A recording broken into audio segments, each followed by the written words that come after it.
All right, well, welcome. I'm Yvonne Schwab, ACG Silicon Valley CEO. I am very excited to present you today's event, Supply Chain Upheaval, in collaboration with Alam. For those of you new to ACG Silicon Valley, we are the leading business-to-business networking organization in Silicon Valley, providing connections, thought leadership, and enabling personal and organizational growth. ACG Silicon Valley is offering a variety of virtual events in the coming months. Next week, we are collaborating with our ACG Detroit chapter on the future of automotive powertrains, followed by part 3 in our joint web series with ACG Austin, San Antonio, and ACG San Francisco. This time, we will be evaluating rising tech stars. The week after, we are collaborating with the Silicon Valley's Directors Exchange for an event titled Flying the Coop. Why are companies leaving Silicon Valley, and will there be regrets? That should be a very interesting discussion, so join us. At the end of May, we have our ACG California e-lunch, where all 6 California ACG chapters and their members are able to network. Great opportunity to connect with others. We also have our next C-Circle event coming up, where we will explore what managing employees in a post-COVID world will look like. Many more events to follow in June and the summer, so we invite you to visit our new and improved website, acgsv.org, to see the full calendar. I would now like to introduce you to our moderator today, Hannah Kane. She is the president and CEO of Alam, a supply chain company she founded in 1997. Alam operates out of 19 global locations to support its Fortune 500 customers in the technology, automotive, medical, financial, and energy sectors. Hannah is a board member of the National Association of Manufacturers and WBEC Pacific. She is the board chair of How Women Lead Silicon Valley, serves on the WBENC Forum Leadership Team, the Advisory Council of Heritage Bank of Commerce, and is a member of the Committee of 200 for Executive Women. Hannah has received numerous industry and leadership awards. Now, without further ado, I'll hand the mic over to Hannah. Thank you, Yvonne, and thank you for not reading out all the awards. That could be a little distracting. So here we have a supply chain panel, and I'm so excited to welcome 2 friends and phenomenal supply chain leaders to this panel. We put this together because, you know, there was a ship that got stuck in the Suez Canal, and I think this was a little bit symbolic of what's going on in the industry. It was very physical for everybody to see. So there's a lot of upheaval, and we want to try to make sense of it. So again, 2 really phenomenal supply chain leaders and friends. So why don't you introduce yourself, and I'll try to not butcher neither names nor background. So Dan, Mr. Supply Chain. Hannah, thank you. And thank you, everybody. It's fun to be here. I know it's lunchtime for you guys, but the day is almost over for me out on the East Coast. I'm down in Charlotte, North Carolina. So I'm Mr. Supply Chain. I'm the guy that wrote the book Supply Chain Management for Dummies. Got a ton of supply chain courses up on LinkedIn Learning. I teach at Bradley University in the Midwest, Peoria, Illinois. Yay, Peoria, if we got any hometown kids around, but it's headquarters for Caterpillar. That's what Peoria tends to be pretty famous for. I will say, you know, in 2019, being Mr. Supply Chain was sort of a boring occupation. I mean, at least for everybody else. For me, it's been cool all along. It has been incredible to see how in 2020 and 2021, everybody's interested in learning more about supply chains. And so I think that's pretty cool. And I credit that for the opportunity to be with you guys today. Thank you, Dan. And on to Bindia. Hi, everyone. It's great to be here. Bindia Vekhil. Like India with a B, Bindia. I'm the founder and CEO of rethink, a company that I started 11 years ago. My background is from high-tech industry companies like Cisco Electronics, Broadcom, in sourcing and procurement roles. And I always felt like in supply chain, you know, you're always kind of chasing shortages, chasing parts, always at the mercy of suppliers and events. And then in 2005, after Hurricane Katrina, Cisco started a program for supply chain risk management, where I learned a lot about how we can get out of this reactive game of reacting to bad things after they've already happened to being a little more proactive. And I thought, well, every product company in the world has this problem. And so I left Cisco to start rethink. I will say I did start 10 years ahead of the market. So Daniel, completely echo that sentiment. Supply chain and certainly supply chain risk management within the supply chain community even was always viewed as a next time, please. Nice to have conversation. But obviously in the last, I think 15 months, every human on the planet has experienced what happens, what it means when the supply chain fails.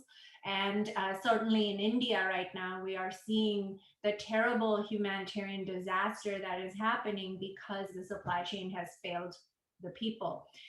Supply chain has been around since humanity has been around, and our ancestors from the grave have been telling us, for want of a nail, a kingdom was lost. For, you know, protect, don't put all your eggs in one basket. So these lessons have been there. We just haven't been paying attention. I think what is very exciting 2021 and beyond is we're going to be redesigning that supply chain with all these lessons learned.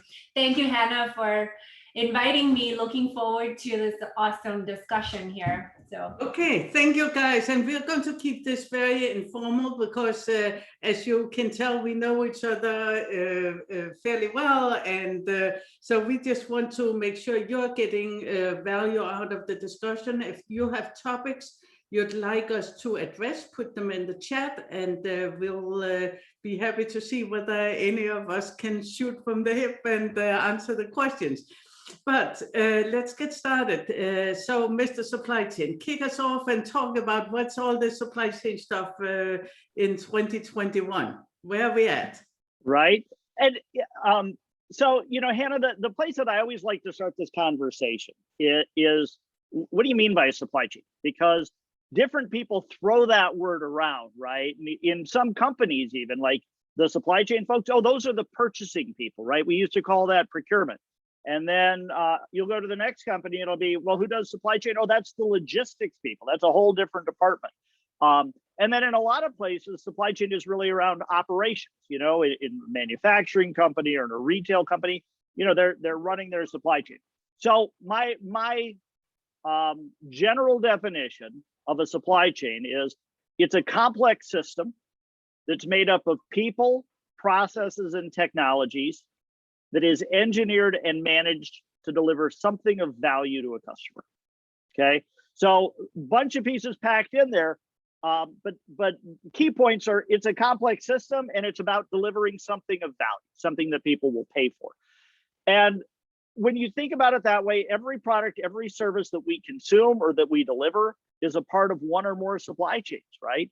And what we have seen in 2020 and 2021 is in those complex systems, there are so many things that can go wrong, right? And you know, we've been spending a lot of time in the last decade focused on improving the processes with Lean and Six Sigma, and focused on improving the technology, right? With artificial intelligence. And Hannah, I promised you I was going to say blockchain at some point during the panel, right? Coming out with all these new technologies. And what we have seen loud and clear in 2020 and now into 2021 is the people are a critical part of that system too. And we need to think about that and account for that in every aspect of designing and managing our supply chains.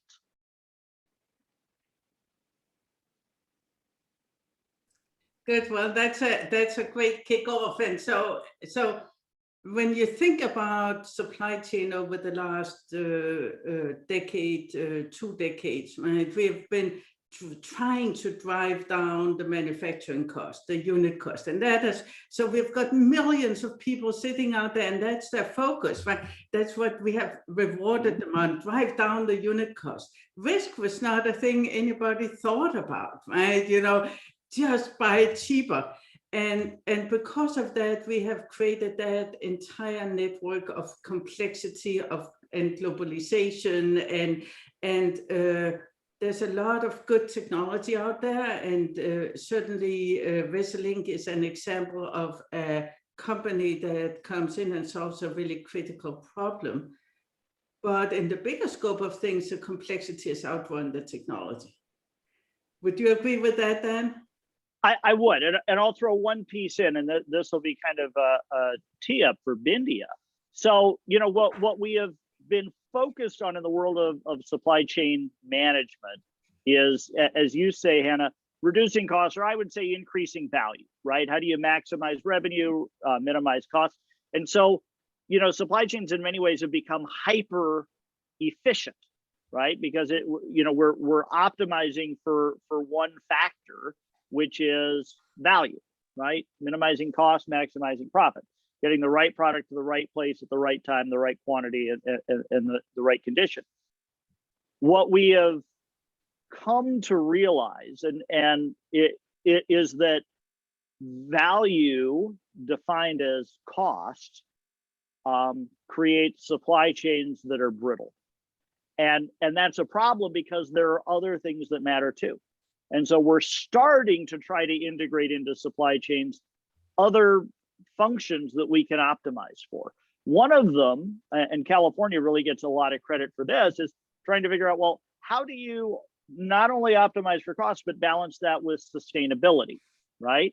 But now what we've seen in 2020 and 2021 is we also need resilience as one of those factors that we're optimizing for. And there may be trade-offs between cost and resilience, and we have to make those choices, but we have to design it in a way that we can actively choose instead of sort of falling into a trap and then figuring it out later. Okay, so Bindia, I think you have a lot of comments on this, and while you're talking, and maybe you can also answer this question, Dan can think about, should we put a cost on risk? There is a cost of not managing risk. How about that? If you are watching yesterday's Wall Street Journal, there was an article on Ford and the fact that Ford just lost $2.5 billion in pre-tax profit because of part shortages, right? So that is the cost of not managing risk or not having an effective way to protect the supply chain. So here's here's how did we get here, right? And I think Dan said it really well. He said, we've been so focused on cost management. If you go to any business school, you go to any school, no matter how good their certification or their standing is in supply chain management, you ask the procurement person, tell me what you consider critical supplier. They'll say, well, the top 20% of suppliers that are 80% of spend. We have been brainwashed to think that managing the only 20% of suppliers is good because they're highest spend. Well, here's my thing. How would it be if your Apple iPhone came without a button? How would it be if the TV came without a connector cable? So that tiny little button, which is 0.5% of spend on the phone, is just as important as the display or the camera module, the sensor module, or any other more expensive item. And now a tiny little semiconductor can bring down the entire shipment for the phone. Not only that, companies could have spent $2 billion buying up inventory for everything else, but can't find the button. And now their entire cash is tied up for weeks on end. So in order now to go get enough supply of the button, they're going to pay $50 for the $5 button, right? So this is the cost of risk, right? This is why Ford has a $2.5 billion pre-tax loss hit to margin. It's because they've been expediting, they've been paying extra for their raw materials. They are their factories go down. When their factories are down, they're still paying wages. They're still paying for the raw material that they already procured. All of this is adding to their bottom line. This becomes an issue of survival. Let me put it this way. In order for us to increase margin, we have to first make margin. In order to make margin, we have to make revenue. And if you don't have supply, you don't have revenue, you don't have margin. So that is how we quantify risk, is in order to quantify risk, you have to say, what happens? What do we lose if this is not available? So Bill Farley said in that the CEO of Ford said in the same article that he was learning about supply chain, and I was thinking that's an expensive lesson, right? So I want to talk a little bit about the global nature and of supply chain and. I was speaking at an event yesterday, and somebody posted after on LinkedIn afterwards that I more or less had destroyed the day because of something I said, which was that we are not even a third through the virus, the pandemic. I think maybe seen from a supply chain standpoint, we are maybe 20% through the pandemic. And again, look at what's happening in India. We've got 7.7% of the world vaccinated. When you're in California, where we have so low incidence rate and stuff, it's easy to feel, okay, now we're done with it, whatever. But our supply chains are global, right? So if you're thinking about it, seen from supply chain management perspective, which actions should people take at this point of time, and how should they manage that risk? Are you asking that question, Hannah, yes, or are you going to answer? I'm asking you to comment on it, right? Okay. Well, I will first say that a good action is to talk to Bindi about Resolink. But before I let her make the pitch,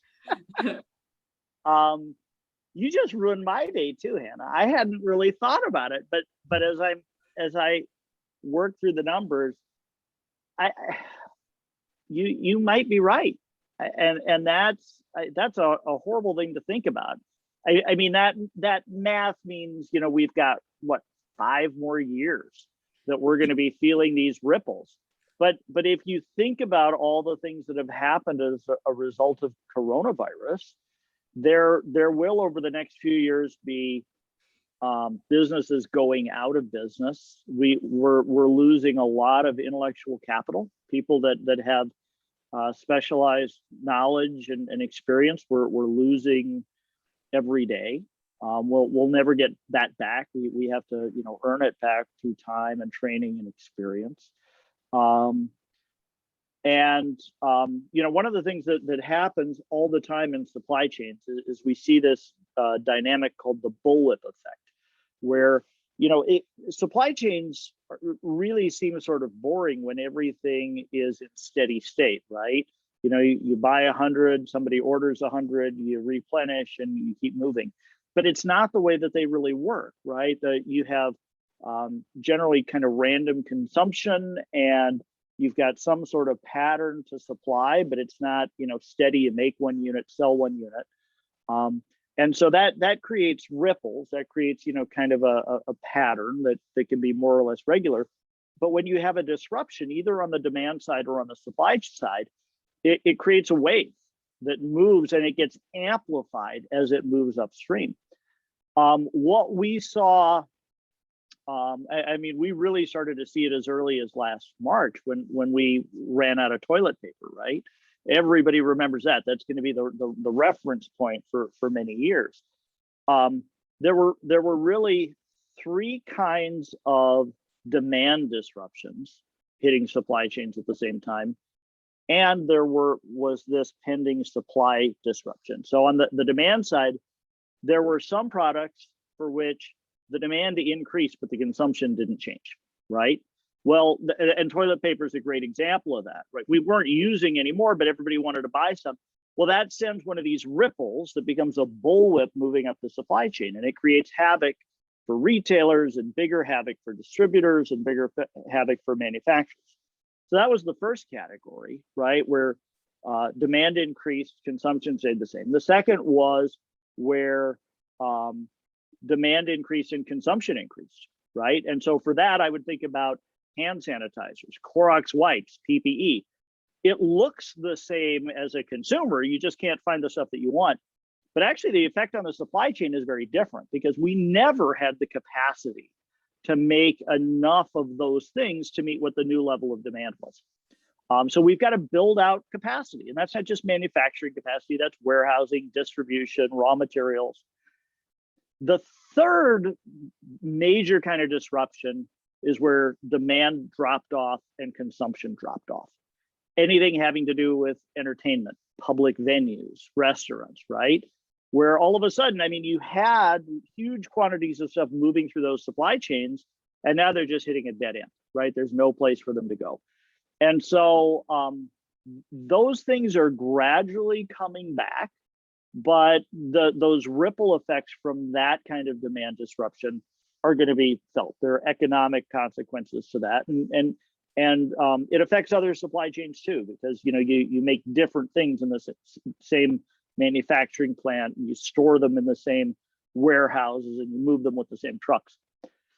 The fourth, so those were the three kinds of demand disruptions that were triggering bullwhips. All of those, I mean, are more or less kind of stabilizing now. And that was my prediction, is it would take about 12 months for that to work its way through its system.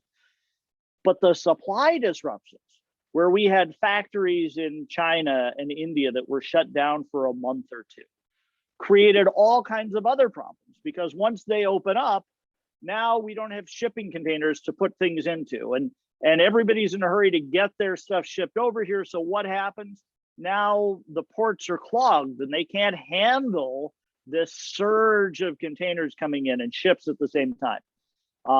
And then we have these external issues like the Ever Given stuck in the Suez Canal, which was, I mean, the problem there wasn't that ship and those 20,000 containers.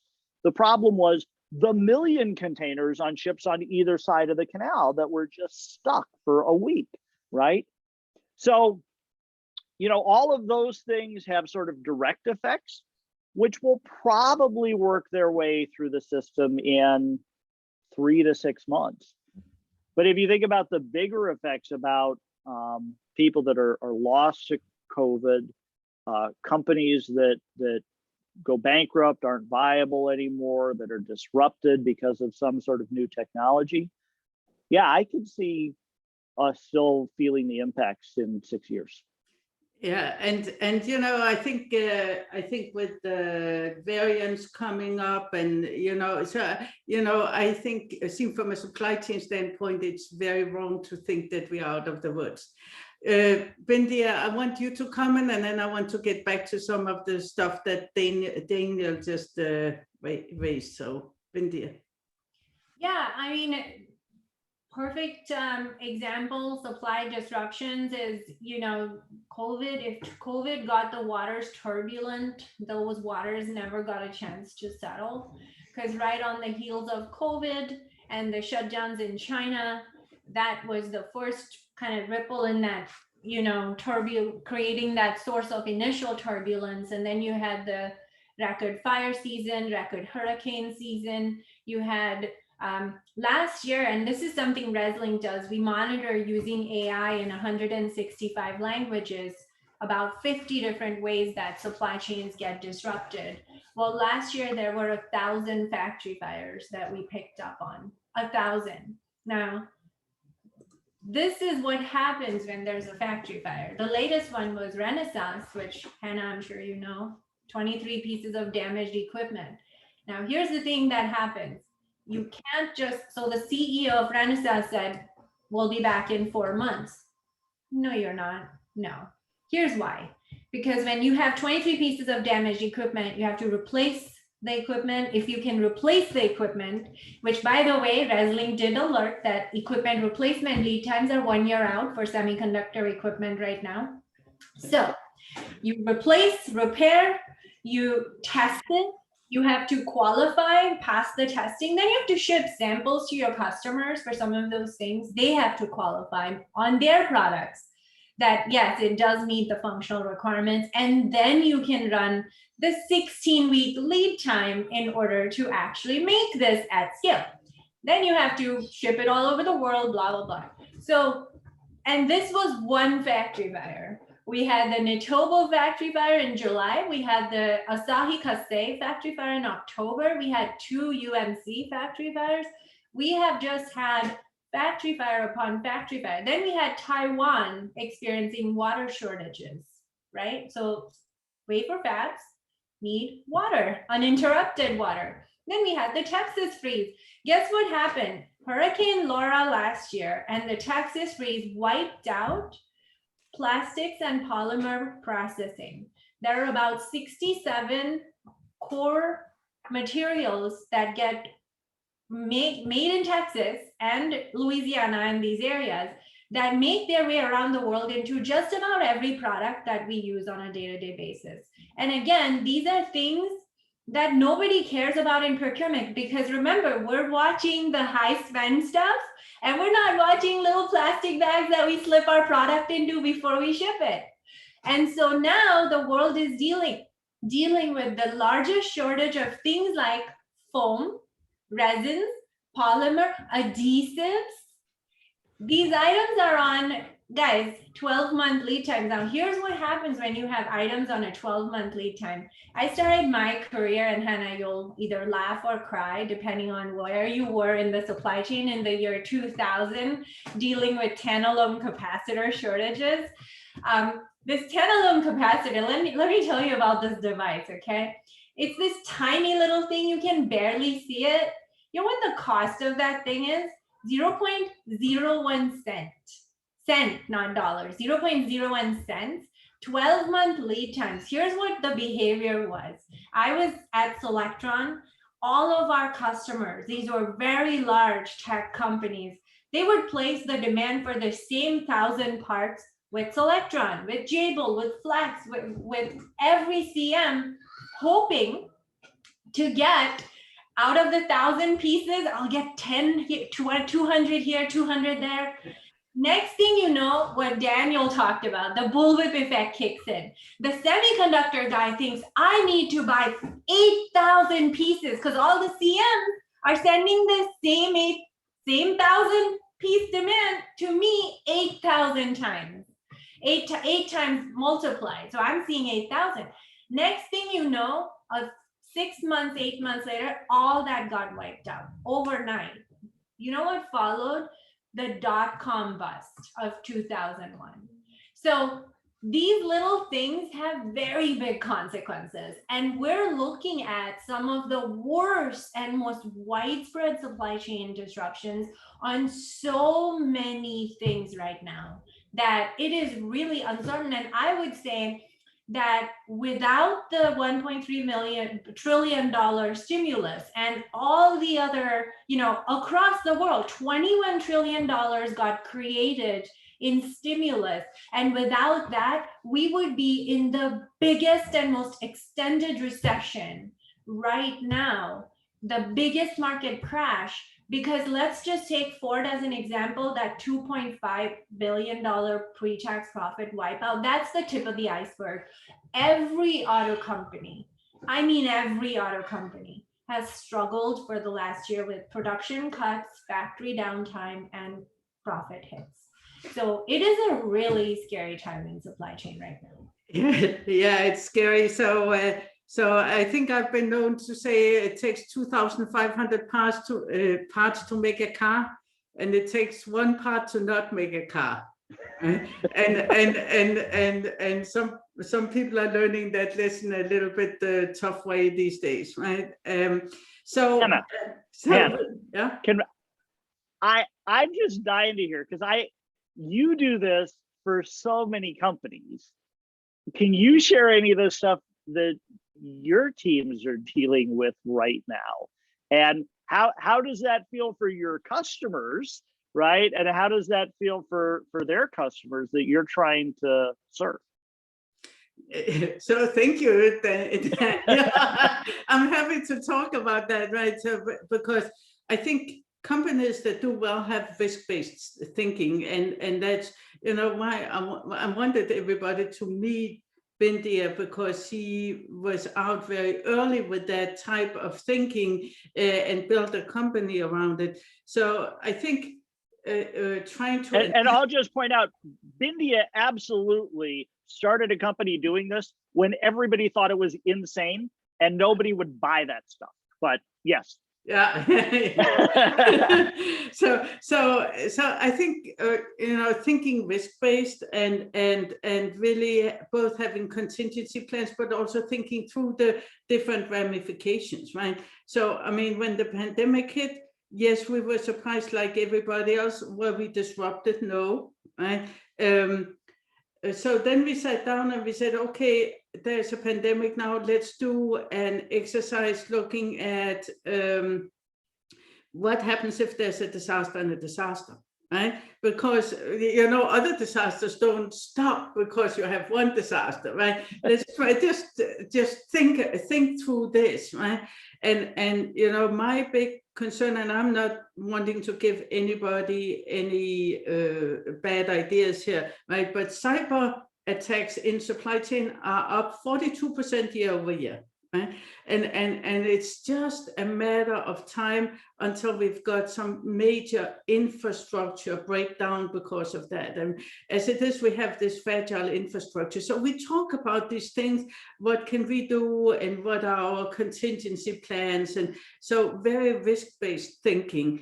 And so we are a tier 1 supplier to the automotive industry, right? So we are impacted by their production problems, but also very conscious because we are actually delivering some of the parts that are under constraints, right? So I think part of what we are doing and what we've done over time is develop very strong supplier relationships.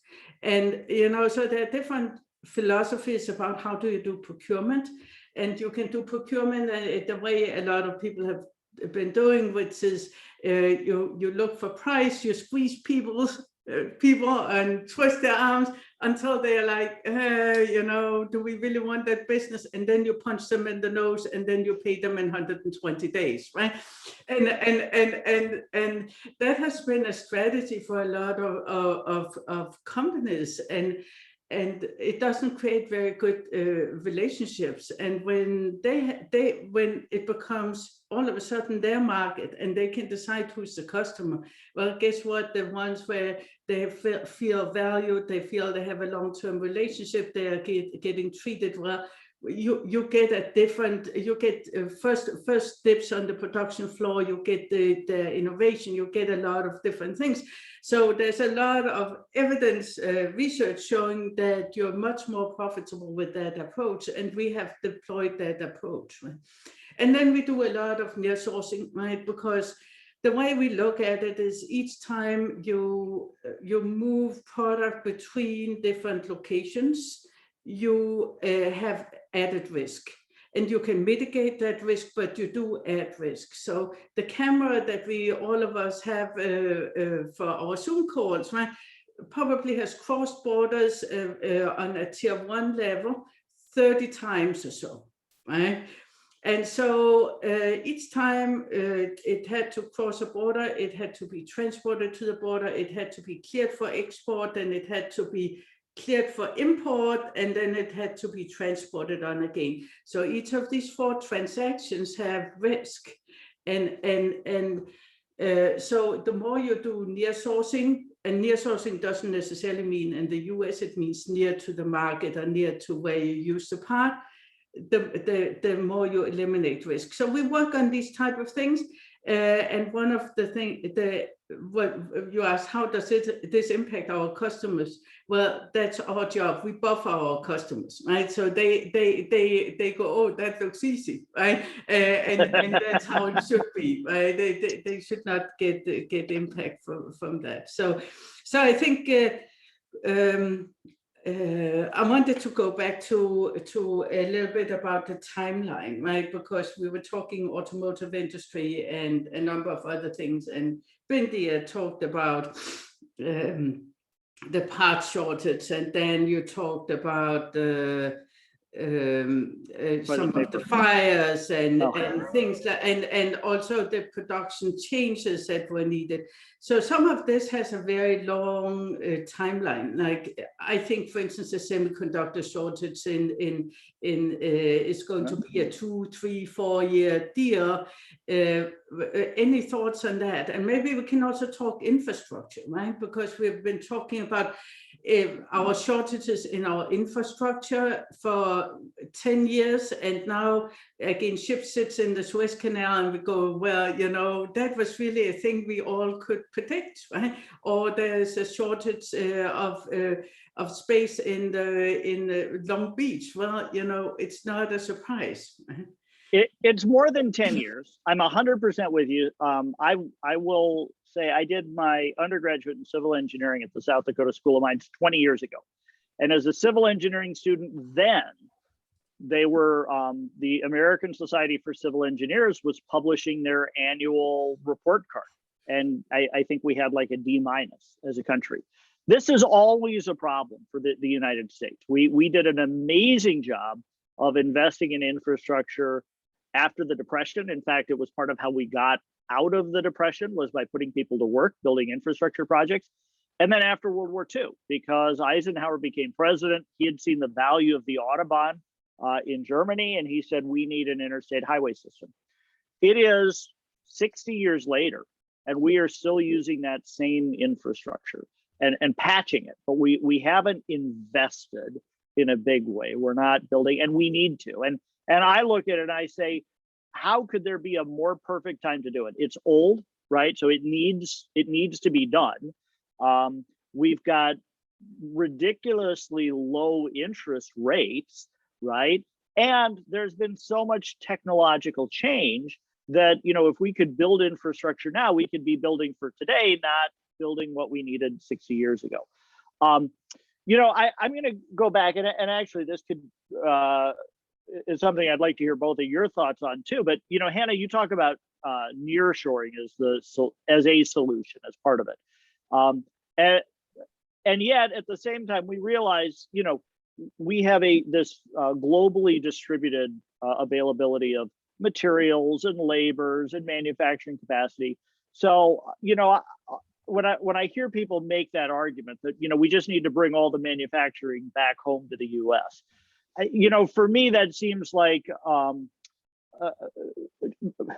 unrealistic and uninformed, right? Because the reality is we live in a global economy. We're not the only ones that consume. We're not the only ones that can produce. And price still matters, right? Adam Smith still matters. The invisible hand is going to move some of these things around. But in terms of risk, you know, if you move all of your manufacturing capacity from China to Arizona, or, you know, now I can use the example, Texas, that doesn't eliminate your risks. It just changes them, right? And so I absolutely think that, you know, there's a role for nearshoring, but when I look at supply chain risk, I think about it a lot like financial risk, right? Is you want to have options. You want to have a balanced portfolio. You want to have, you know, so that if something happens to impact one part, it doesn't shut down the whole system. Yeah, no, I actually would echo Daniel's comments on that. So here's the thing, right? There is no such thing as risk-free. We're in a plastic shortage. That shortage didn't originate in China or anywhere else. It happened right here on shore. Second, we don't have humans. So if you read in yesterday's CNN, factories are desperate for workers. It's a $1 trillion problem. Would love to have a factory infrastructure onshore. Who's going to power it? How are we going to ship product. There are no truck drivers in this country. There haven't been truck drivers in this country for 4 years now. So I would love to say, yes, we should have everything onshore. Here's the other thing. Hannah said this very well. She said, you know, we want to set up wafer fabs. One wafer fab in the US, $25 billion. Okay, we're going to set up wafer fabs in Arizona and Phoenix. Last month, there was an announcement, southwest of the United States is drought conditions. Again, where is the water coming from? Where are the people coming from? Where are the logistics going to, how are they going to happen? Second of all, okay, so you set up 2 wafer fabs, or let's say 4 wafer fabs. That's not even enough for current demand. Those wafer fabs come online in 5 years. By 5 years, this demand for semiconductors, it has exploded 20x. 20x. So this is not a one country, one nation. This is not an American problem. This is a global problem. So why did I leave Cisco to start Reslink in 2006? Because I looked at the semiconductor supply chain and I said, there are 7 players that dominate this industry. It's the diamond-shaped supply chain. It unfurls at the first level. Everything comes down to 7 players in the second tier. And in 2013, I said that the semiconductor industry can shut down life as we know it for a period of time just because of we went ahead and put every single wafer fab on the Pacific Ring of Fire. What? So now we're going to learn out of this, and we're going to what? Put every new semiconductor in the desert regions of the world, knowing this industry needs uninterrupted water. What? So here's the thing, right? There needs to be a voice of reason, a voice of sanity that says, this is not an American problem. This is a global problem. The way you solve this problem is not by putting 2 or 3 wafer fabs, shaking hands with the politicians and putting out a press release. You have to have multiple governments of US, Canada, Mexico, and lo and behold, Honduras, El Salvador, Belize, I'm sorry to say, that is connected by land infrastructure. We need to leverage. Why aren't we thinking about building a road to Brazil? You know, why is Europe not building a road through or rail infrastructure through Africa? 30% of the world's unexploited resources are there in Africa. In fact, why is China investing in the Belt and Road Initiative? It's because when it comes to supply chain, all roads lead to Africa. So we in the US have stopped mapping and truly understanding our supply chain, and we put band-aids on problems without getting to the root cause. And I think it's really time to pull our heads out of the sand and really design the supply chain of the future. In order to do this, one simple thing, please CEOs, make your CSCO report to you. I'm just gonna say, your head of procurement should not report to finance. They should report to you. Just one thing, and listen to them. So, such a simple concept. Thank you. And I want to again encourage our attendees to put any questions or concerns in chat. But as you can tell, we can keep going and talking about a lot of different things. Okay, so I've got 2 more questions. I want to make sure I make it through. So question number 1 is a question I get all the time these days. Is just-in-time dead? And I'll shut up because now I want to get your thoughts. No. No. Did you want more than that? Well, you could elaborate slightly. So you know, it's funny. I've seen that a lot. That you know, the argument is the reason we're out of stuff is because of just-in-time. Well, you know, what is just-in-time? Just-in-time is actually a technique that we use to flatten out the bullet effect, right? To make sure that, you know, instead of what Bindia was describing, where, you know, you've got one customer who needs 1,000 units, And so they place that order with 8 different suppliers, which then, amplifies this bullwhip. The idea with just in time is you use one, you make one, you sell one, and you do that the whole way up the chain. And it helps to flatten out that bullwhip effect. There are a lot of other things good things that come from just in time. It helps you identify if you've got defects, if you've got problems in the system, and to fix them quickly, right, before they kind of pile up. So one of the, I'll say the good things and one of the challenges with just in time is it shows you where you have problems quickly, right? It gets it exposes the issues. Now, if that problem is you haven't done a good job of managing risk and having good supplier relationships, you're going to see that quickly. But you see other problems quickly too, like I say, quality issues and whatnot. But just in time, where it really becomes important is it's just so easy for companies to build up inventory that they don't need. What tends to happen if you're a manufacturer or a retailer is you end up having inventory of the wrong stuff, right? The things that people are buying, you never quite have enough inventory, but when people stop buying something, then that inventory sits there and maybe you make a little more and add to it. And, I always compare that to just like having fat building up in your arteries, right? And so the idea of lean is to get rid of that fat and to have companies flowing smoothly. And so there's a lot of value to JIT. I don't think it goes away, but I think the thing that has been missed is, people misinterpreting JIT as just a way of reducing inventory and not thinking about it as a way of making the company more responsive and making sure that you're factoring in resilience as well as cost when you design your JIT system, right? JIT doesn't mean you can't have safety stock.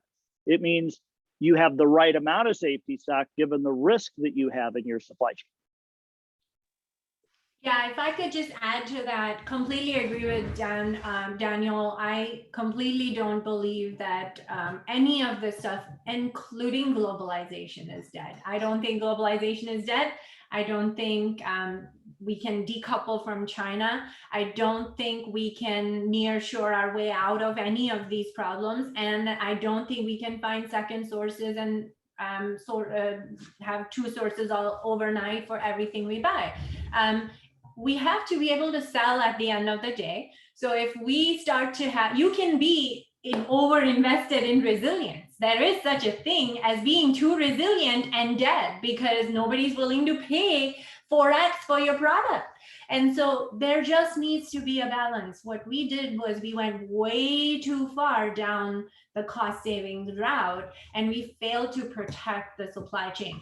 And when I started Reslink, I never said that we're going to make you risk-free. There is no such thing. What we said was some companies weather storms better because they protect their top revenue, most critical products better. And the way you do that is, the way we did it at Cisco was instead of looking at everything by spend, we took our top 5 highest revenue products that represented 80% of our overall revenue. We mapped every part down to sub-tier level. We monitored every one of those suppliers. For those products, we didn't go too far down the lean road. We didn't. For those products, we ensured that we truly understood the replenishment time for inventory and then made our lean calculations taking into account that entire replenishment time. And that's how we did do lean implementation without jeopardizing our risk. That's what the new world needs to be. I feel right now this mentality with certainly media is driving a lot of this thinking that, oh, all of a sudden we're going to reshore, onshore, rich JIT. No, we're going to take a more thoughtful, more balanced approach, and we're going to prioritize the supply chain, not by spend, but by products, protecting the products that constitute the highest revenue to our business. Bindi, I want to jump in with one other thing there, because The other piece I'll add is, people think about inventory as a protection, an insurance policy, a shock absorber. But the other thing is, it's not the only way to protect the supply chain, right? And one of the big changes that we have today is the emergence of technologies that provide visibility, that provide early warning. And so actually, JIT becomes less risky if you couple that with visibility and early alerts and a really good understanding of what's happening in your supply chain. JIT is incredibly dangerous if you don't bother figuring out, what are the things that could go wrong that could affect me, and how do I know if that happens? Yeah. In fact, Hannah, you said about cybersecurity. There was a really interesting quote from John Chambers, the ex-CEO of Cisco. He said there are two types of companies: those who know they've been hacked and those who don't know they've been hacked. So we've all been hacked, So this is the thing. It's the same thing about supply chain risk. There are two types of companies: those who know they're going through a disruption and those who don't know they're going through a disruption because normal is disrupted, right? And so I think we're just all managing and reacting to various stages or sizes of disruptions. And speaking of inventory, I'll tell you, when the 2017 Hurricane Maria happened. So this is me coming from the high-tech industry, where our inventory turns are worst in class. Companies' inventory turns are 10, okay, which means we are turning inventory 10 times a year. So I have my first life science industry experience. Their inventory turns are 1, which means they're holding 1 year's worth of inventory, okay, which means they're not turning it over at all. So they are very protected, supposedly. So here comes Hurricane Maria, wipes out Puerto Rico power infrastructure, supplies. You know what got disrupted there? Plastic bags. So you look at these life science companies, they have a year's worth of IV fluids ready to go, but no plastic bag to ship it in. So you can still Google plastic bags, Hurricane Maria, 9 months. There were hospitals who couldn't treat patients, nurses who were pumping manually IV fluids, and organizations that could not collect blood, that had donors ready to go, but nothing to store it in. So this is the problem with inventory. You would never hold it for the stuff you're going to need it. So you have to have a back. Again, it comes back down to protecting what is critical, knowing that supply chain multiple tiers deep, and monitoring those suppliers for problems. And here's the thing with monitoring: a lot of times you can sense problems weeks, even months before it actually hits your supply chain. So, okay, so we're coming up on the hour, and I'll change my last question to be a lightning round. Yeah. Okay. Okay, lightning round. What should people watch for in the supply chain? 1 minute, bottom line, what should they watch for? What are the risks they should look out for? So I'll go quick. I think any kind of complex engineered product, right? So the more components it has, the more complex those components are, the more places in the world are going to affect it. So that's one, is just availability. And then the second one is inflation, right? Because that availability is driving up costs for everything, and sooner or later that's going to hit us, right? So yeah, the stuff you need a lot of, that goes into everything you build. It could be a simple label, it could be a simple connector. It doesn't have to be expensive. It's what you use the most in a lot of your products. Yeah. And you have the demand swings in other products that are impacting your products, right? So I think that a lot of the problems people are seeing is from the demand swings. And of course, the other thing to watch is really freight, right? And the entire freight, both availability and pricing. And so as we have been driving the unit price down on thingies, production, right? We have this added supply chain cost, and certainly freight cost is just through the roof. I'll throw one more in, Anna. But your example with that freight, a container from China costs something like 3 times as much as it did a year ago right now, and that it doesn't seem to be letting up. One of the dynamics that we often see occur in systems, though, is when you have a constraint like this, so you don't have enough supply for all the demand, capacity builds up and we overinvest in capacity until, once those two level out, all of a sudden the demand is satisfied and it starts to drop. And now we have too much capacity. And so stuff that's going to get really, really expensive in the next few months could end up being really, really cheap a year later. I think there are some toilet tissue suppliers who have learned that lesson based on their last financial statements. So, so Dan and Bendia, maybe you can put your emails in the chat if people want to follow up with you. And I want to thank you for a lively discussion. I knew that we would not run out of things to talk about and probably could have kept going. And I want to thank all of the attendees. I'll put my email also in here. And I want to thank ACG for inviting us to have this chat here and to discuss a topic that's near and dear to our heart. We're passionate about supply chain. So thank you, Yvonne, for having us and for your gracious introduction. And everyone felt that passion. Thank you so much. It was a really interesting and eye-opening discussion, and I know that I enjoyed it. I hope everyone did as well. Thank you to the panel, Hannah. Great questions, great knowledge that was shared. Join us again for another event and enjoy the rest of your afternoon or evening, Dan. Thank you, bud. Thanks so much. Take care out there. All right, bye-bye. Bye. Bye-bye.